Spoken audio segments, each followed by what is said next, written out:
All right, welcome to Wealth Cartel, where hindsight's a motherfucker. Our mission is to stop people saying, I wish I had a listen, and to help people capitalise on everyone else's mistakes before making them themselves. In summary, our tagline says it all: turn our hindsight into your foresight. So we're just a couple of lads from the west and the central coast who grew up without really any wealth around us and used it to motivate us to make something of ourselves. Along the way, mainly as we matured, we did a lot of things right, but more importantly, we made a lot of mistakes. A lot of mistakes that could have been avoided by not being know-it-alls and actually listening to what others had told us instead of thinking, no, not me. So my name's Akko. I'm a small business owner with a bunch of franchises called Pen on Picasso at the moment, with large plans of building a large business portfolio. I'm Kingy. I'm a financial advisor looking to break the mold on what good advice should look like and start teaching people how to enjoy life to the fullest while also planning for tomorrow out of my business, 3 Kings Wealth Management. So we're down here at Bella Vista Hotel, guys. Bella Vista Hotel has got a podcast room set up here for everyone to use. It's a great spot, good little setup for us.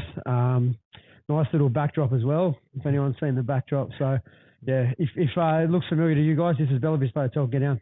Get down here. It's got great food, great drinks, great cocktails, a good little atmosphere, not just for the podcast. They come down for the podcast or come down for a feed and check the guys out. Thanks for supporting us. Thanks, guys. Enjoy the episode. All right, so welcome to episode 7 of the Wealth Cartel podcast, where we turn our hindsight into your foresight. Today, the fitting name, we have got Roachy, James Roach, and I can't say Zack's last name. Zack, how do you say last name? Lordays from Cartel Store, which is perfect for us because we are the Wealth Cartel podcast. And today we're going to talk about, they're growing up. They've done a bit of entrepreneurship, got a real cool store. We're wearing their fresh brand. Make sure you check them out. You see all the good shit. And, yeah, we're going to have a chat to them today about growing up. Welcome, fellas. How are you? Good. Thanks for having us. Yeah. Thanks for coming. How's your drive down? Oh, I slept. Yeah. Roachy slept that way. We put up against something. He was like, mate, can you please drive? Yeah. I was like, Did you have a big night last night? Nah, not at all. Pull those mics close up, boys. Had a big weekend, and I got crook, so I'm still recovering from that a bit. You get crook from the big weekend? Yeah, the first one, I was actually... How old are you, Roachy? 33. And you're still saying I got crook. Yeah. It's the fucking lingering effects of a fucking bender. I got crook. I've been crook, but I was proper fucking crook. Oh, yeah? Yeah, no, dude, I got the flu or something. Oh, we got corona. I got corona. Just fucking lowers your... When you get older, it's not the same. It lowers your immune system. And you were sick. And having kids and stuff, you can't just tell. If you're so young, you can't go, hey, I'm hungover, piss off. Yeah. They jump on your head, they're crying, there's shitty nappies, there's shit everywhere. It's probably better. It probably gets you back in the fucking swing of things. No, fucking not better. No. My 10-year-old goes to me, what about this Father of the Year moment? Comes in and goes, oh, smells like alcohol in here, Dad. You must have had a big night. I guess I'll leave you alone today. And fucking walks out. I'm like, and my missus goes, well done. Fuck, she didn't speak to you for 3 days after that, for sure. That was the plan. All right, fellas. So tell us, we've introed you briefly. Tell us a bit about yourself. So, Roach, you want to go first? Tell us intro, who you are, where you're from. Yeah. I'm originally from Melbourne. Eastern suburbs of Melbourne. Grew up there my whole life. And you're stoked you're not there now, surely. Oh, fucking wrapped. Yeah. All the boys are there. Did you ever think about maybe saying Melbourne properly? No. It's so funny because especially up here, people pick it, eh? Yeah, people always, I say grouse, so apparently it was a real Melbourne thing, grouse. And I play AFL and everyone fucking hates AFL up here. They put me on the gay AFL all the time. Yeah. But, so Melbourne born and bred. And then I went to the mines and worked in the mines and met Jackson through you. And I met you through Jackson. And then I become friends with a guy called Ben in the mines, and Ben was best mates with Zack at the time, and we just obviously got talking, and Zack was sort of like-minded like myself, and I ended up meeting Zack a few times, and Zack pretty much said to me one day, he said, why don't you move down here and we'll fucking start a business together. What was the first one? Was that Cartel? What were you doing? You were doing like civil work or something, weren't you, for a while? When I left school, just like my dad had a business, doing civil construction. Because I remember being on the coast and I remember hearing about this dude, and he was young, fucking young. Like, how old were you? When what? When you first started work, like when you first had boys working under, you would have been 18, I think. Yeah, he was like a kid and had a crew of dudes working for him, and I was thinking, what the fuck is this cunt doing on the side? 100%, eh? Like I remember, I didn't even know him, but there was shit like, and I say this like it's a bit weird, but I remember thinking, fuck, this cunt's a bit like me, because in Sydney, I was the same as you. I started businesses early here, and cunts used to say, fuck, what are you doing? You can't just be running a plastering business. I had like 6 dudes that were 30 working under me, and I was fucking barely 18. Yeah. I remember like meeting, my cousin was telling me, we ended up back at his house. And cunts, do you remember that? Your house? Oh, fuck. Oh, my house. These cunts were throwing fucking tennis. These Central Coast cunts, bro. They're fucking loose. Backs like to the wall. Do you remember that? Nah, not at all. Fucking like that. We were doing something. I can't remember what it was, but they were pegging shit at each other if they lost. And I go, I'm not doing that. And they're like, well, what's wrong with you? From fucking Sydney, you can wear knives and carry knives, but you can't fucking. I go, I'm not doing it. Simple. I don't like that shit like that. I can't muck around. We don't wrestle where I'm from. We just fight. I'm not doing it. Fucking these cunts were carrying on for hours, bro. And I said to my cousin, I was like, cooked, proper cooked. And I go, you're gonna go, man. I don't know. You know we're on here. Yeah, we're recording now. Yeah, that's all right. That's good. Yeah, you can cut that's right. Yeah, we fucking started Cartel. So Ben was telling me about the clothing label that they'll figure that's how out. that's how it Yeah, started. yeah. And that's I was like, fuck, it sounds like good, because I had a business at the time as well. I was selling this thing called Door Defender, which Jackson got involved in as well. There's like this foam bumper thing for your fucking car doors, so like these magnet things. Oh, magnets. Yeah, so the car doors can't hit it, and I know it sounds when you describe it, it sounds fucking terrible. But when you see it in work, it's a pretty cool thing. But yeah, so that's how Ben was talking about his clothing label. I was like, fuck, this sounds pretty good, pretty interested, and then Zack, we became all business partners, I suppose, and then we just kept getting fucking deeper, and I bought into the construction company, and just gone heaps deeper and heaps deeper. We lived together for a bit. And, Are you out of the mines now? Yeah, completely out of the mines. Yeah, so I live right near was Zack and that on the coast. So I've lived there for the last 3 years. Yeah. Okay. So what was your trade? Like in the mines? Scaffolding. Oh, was it? If you can call that a trade. No. Be careful, bro. There's a lot of fucking islanders down here following our. Yeah. A lot of my mates are scaff. Yeah. No, but it was good. I'm sorry to tell you, these aren't fucking tradesmen. No, it was a good gig for bricklayers or concreters either. It was a good gig for someone who's not very bright and got paid well. So I was fucking right up my alley. Yeah, you boys got paid fucking real well. Remember?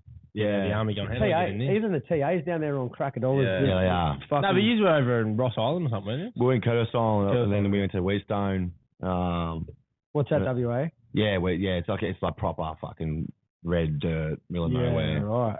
And then went to Darwin after The that. scaff wouldn't be very high out there, surely. Mate, I'm telling you, you've never had chafe or fucking sweat, and you had to wear longs and helmet and gloves and glasses.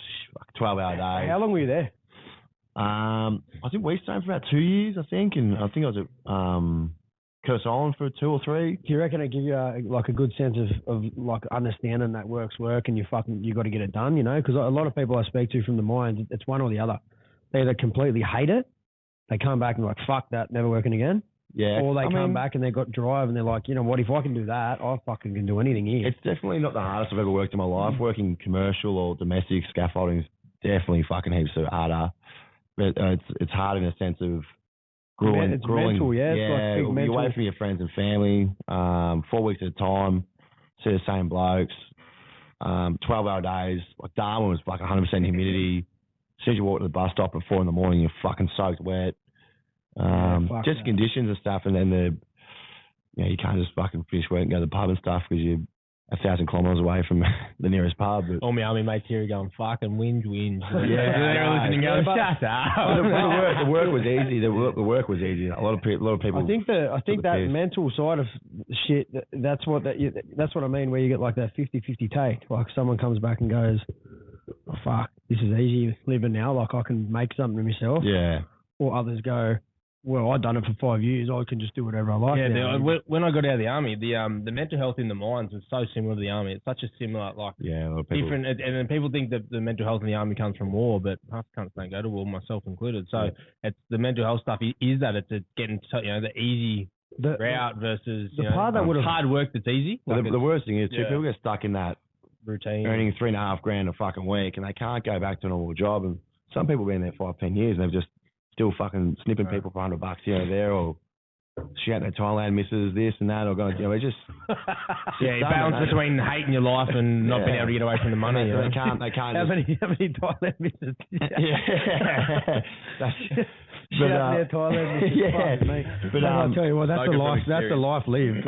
Some of the boys would just sit there and just go, fuck that, I'm not working domestic or commercial till another shutdown or mine job comes up and I'll sit at home for 3 months or something like that and jump on the next. They could never once they started earning huge money and whatever, they can just never go back down the chain. Yeah. But see, the trouble is too, is when you are fly out and you are earning 3.5, like a dude that I know, he was on 5,200 a week. Yeah, it's fucking ridiculous.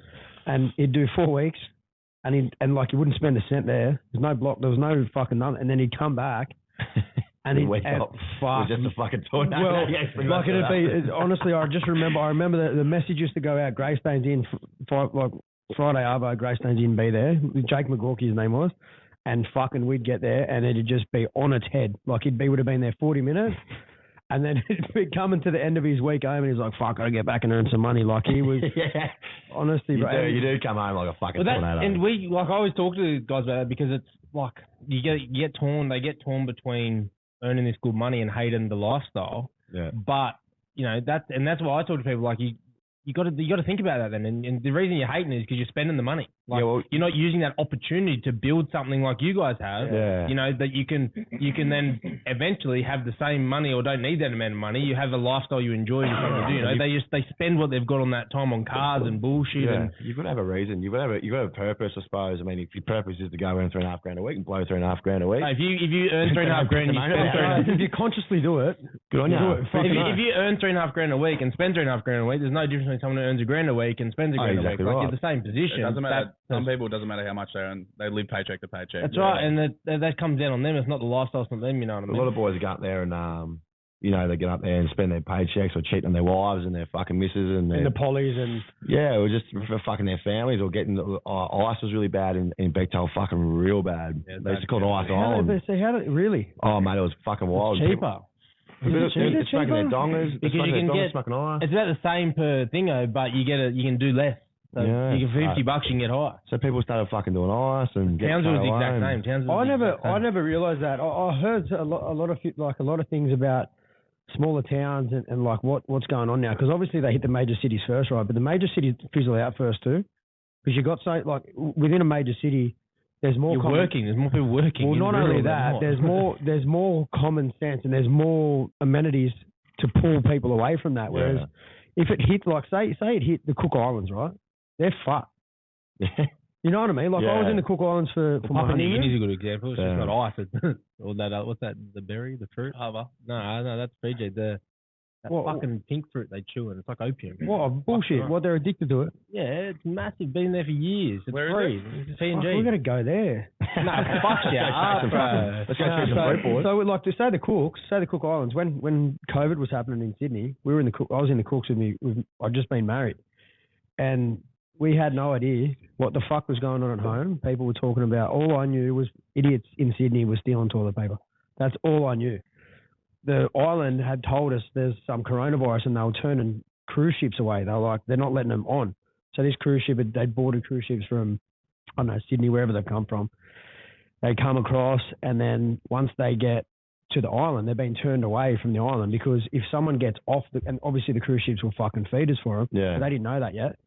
If they had have let them off, if that island gets there, there's that little of a population and it's that small that it just kills them out. Yeah. So we were on there. We were like, what the fuck's going on in the world? And they had said to us, there was a couple of Aussie dudes. No, they weren't Aussie, Western dudes that had come there and tried to introduce amphetamine drugs there. So you can get certain little things, but they're not like you get here. But they tried to introduce them, and the local chiefs, bro, got them and bodied them.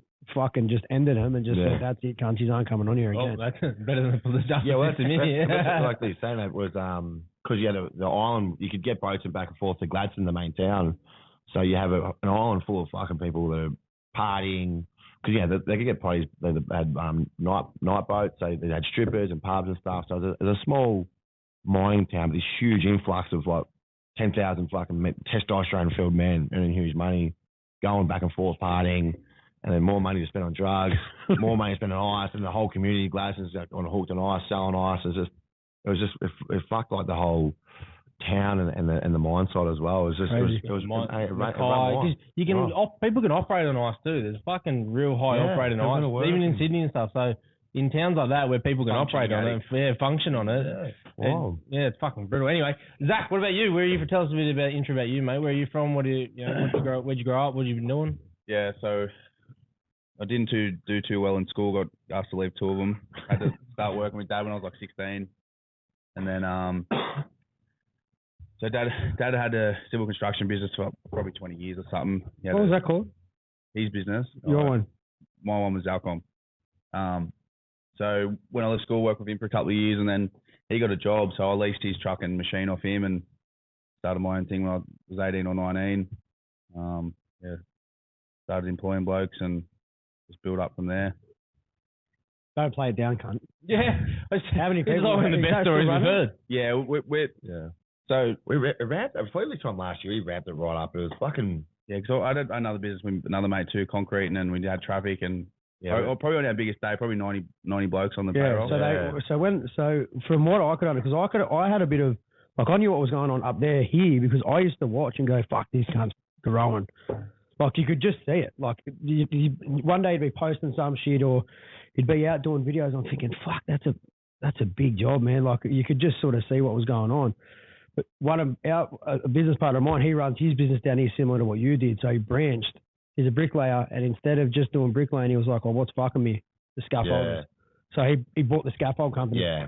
And then from the scaffolders, he's like, "Well, what else can we take on?" He's like, "Fuck it, let's do the landscape." Yeah. So he's evolved in that way, similar to what you did with the concrete and the traffic, and like just having a full civil setup. But the traffic's been a really good little business too. The site business and civil. It's now nearly out every day with our boys and. I used to be a traffic controller. And you just the outlays bang.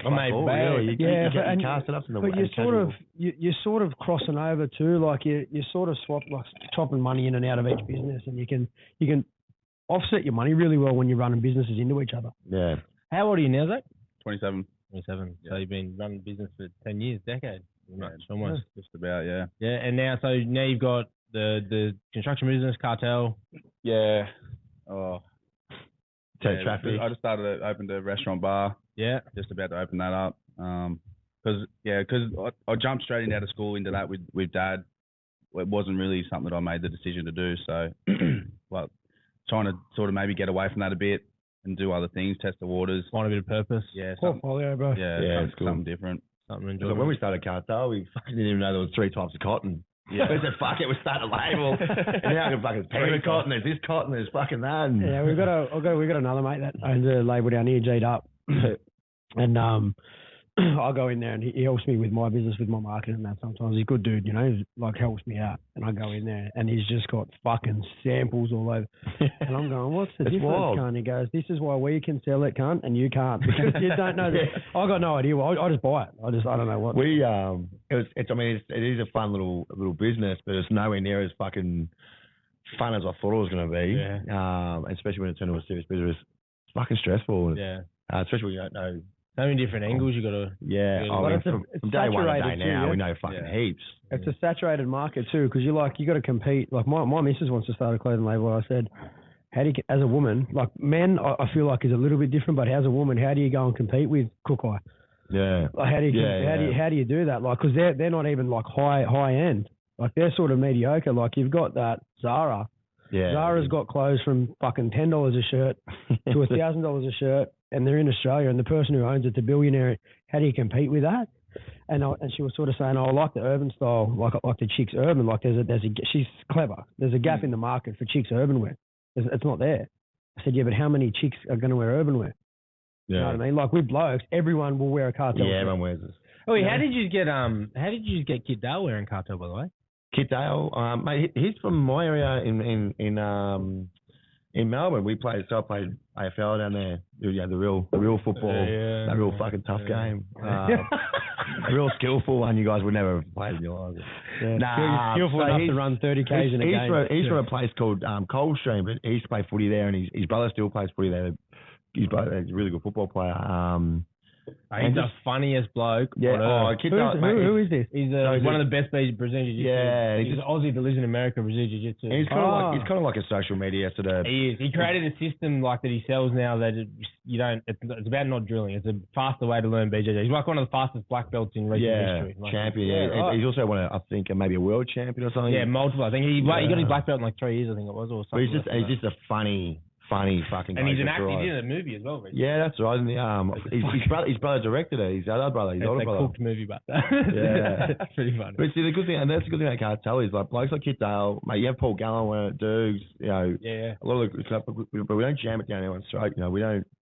We don't force him to wear it. You guys are just building a brand. I think that's the answer in like what the saturated market. Same thing that Jet-Up's doing, same thing that you guys are doing, same thing that Best Brands doing. You're just building a brand, Like, people wear, like, I'll wear any fucking shirt. Like, a shirt's a shirt, really. At the end of the day, I love the Cartel name, but it's fucking, it fits mad. But you got to have a good name. But you got a good brand. Like, it's a, you find, and the thing is, you find, we send the clothes to them and stuff, but we don't make them sign any contracts. We don't ask them to post it. Like, they fucking do it because they like wearing it. Like, Gallen or Dukes will put up a photo. And they're wearing it. And you, like, someone will tag you, hey, fuck, he's wearing it. He's out with his kids, they're wearing the hat. He just puts it up, he doesn't tag up. He's wearing it just because they like genuinely it. And you always get sneaky little photos like because people just are fucking wearing it. Like, Kit Dale is wearing some of the first range shit still. Yeah. I got a bit of that. Yeah, I got a bit of that. We find that people just wear it because they're wearing it. Like, I won't jam it down anyone's throat. Obviously, we still have to, do some marketing and promotions and get a few. What is your target market, you reckon? Like, what's your demographic? Probably like 16 to 30 males. 33, 33. Yeah, you might want to take that off. Fuck, can you take that off? You're gonna have to change that age. Three of us in here are over 30, cunts. I'm not over 30. Fuck yourself. You just look over 30. Yeah. That's probably the main thing. But obviously, there's some cool, sexy redhead fucking older ones that are like stuff. I've never heard anyone say that there's a redhead that's sexy, especially one saying. Oh, it has to be the hottest redhead on the Central Coast. There's a few of you on the Central Coast. And we're all fucking ugly. There's a few getting around. You can play AFL, it's fine. Yeah, that's my leg up, which is not a very good leg up down here. But fucking all right. Well, tell us a bit about. So we'll take it from each of you. Growing up, I'm interested in Zack's story. Kicked out of school, but tell us a bit about sort of growing up, some lessons you learned, kind of thing, and how you transition from, how you grow up, grew up tough or whatever, and then transition to be these business moguls now. Like, tell us a bit about. Still haven't grown up. Yeah, tell us a bit about that journey, like what growing up and some lessons you learned, and where it sort of switched to where you are now. There's still learning now. Like, wouldn't consider myself a mogul in any sense of the word, but that's a tough one. Mate, well, I like the fact of Well, tell us a bit about you growing up first. So talk us through how you grew up, what lessons you learned from that. Youngest of 4 boys. It was pretty rough knock for the family, mate. Obviously we're far from rich, and we just went to, we probably lived in an area that was probably the most classiest area, but.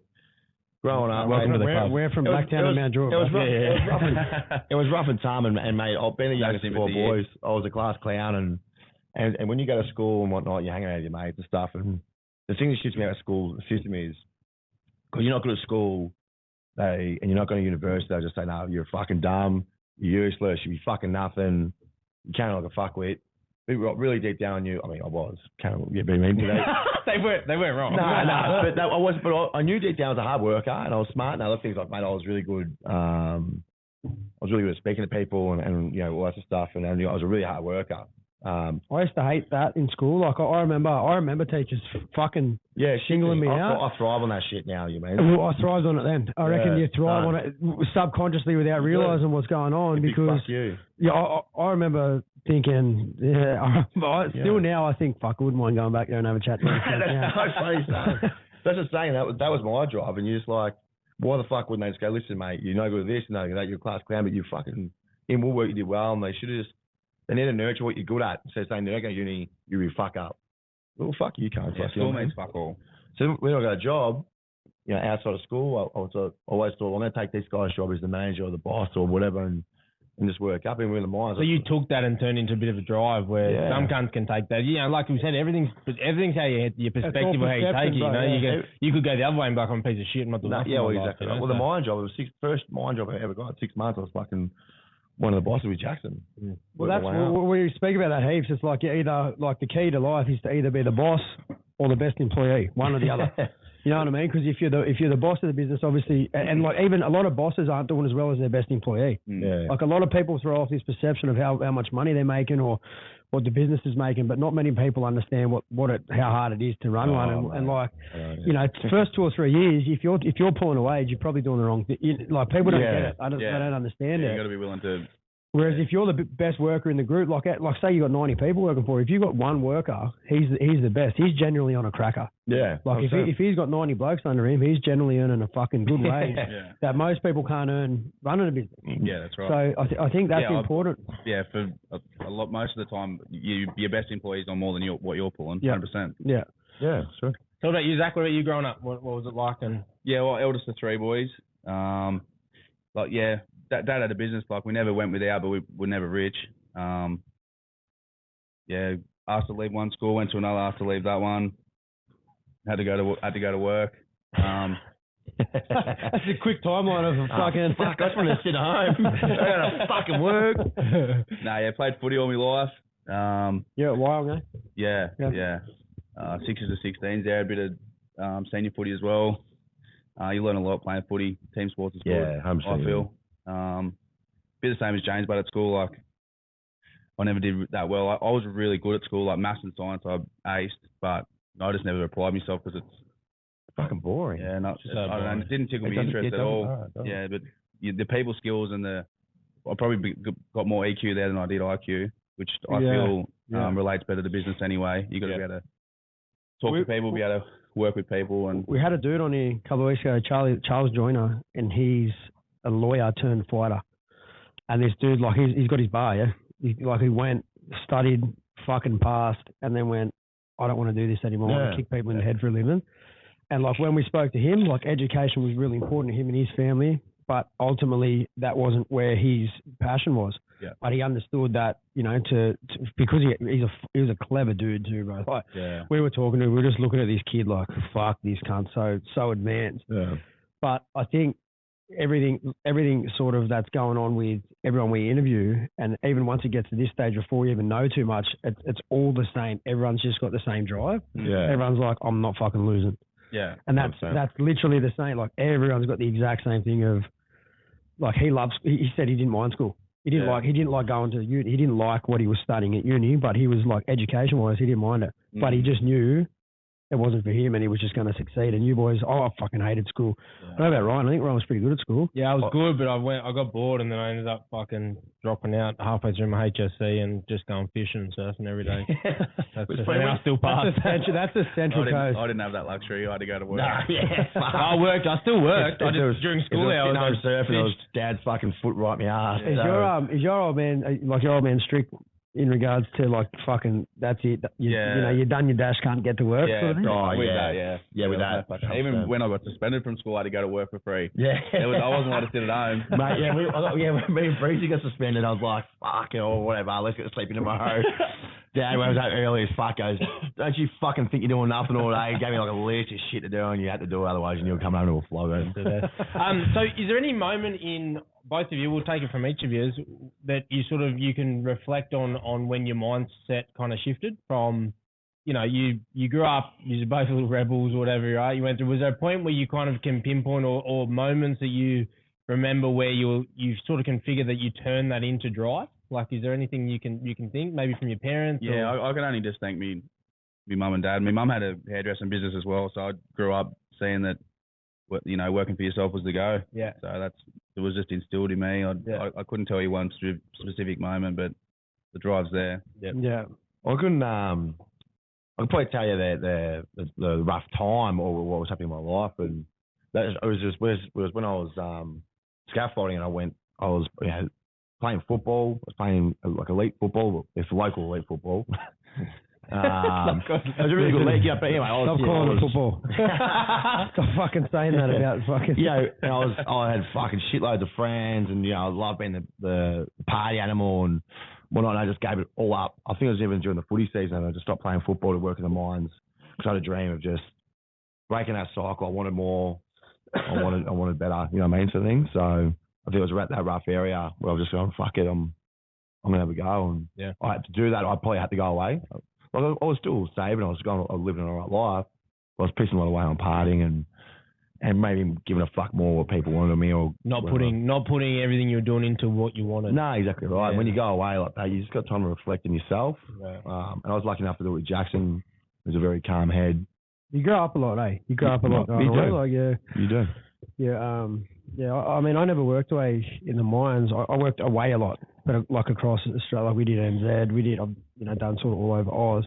But it was away and then back and away. And then, like companies will get specific like fit out crews and they just ship you around. Yeah. So we used to do fit outs for Pet Stock. Have you heard of Pet Stock? Yeah. So we were the original fit out crew for Pet Stock, and then Pet Stock went and they went from Oz. Like, it wasn't my company. I was contracting for another dude who was sort of like my mentor growing up. He was a plasterer, good dude. Like, this dude's he owns a plastering company. He's got his missus is driving a Mercedes GLE. He lives in a like $2 million house. He's just a plain old plasterer, but he worked that fucking hard. Yeah. And he was just the best. Like, we speak about that a lot. When you're the best of what you do, it doesn't matter what you do, sort of thing.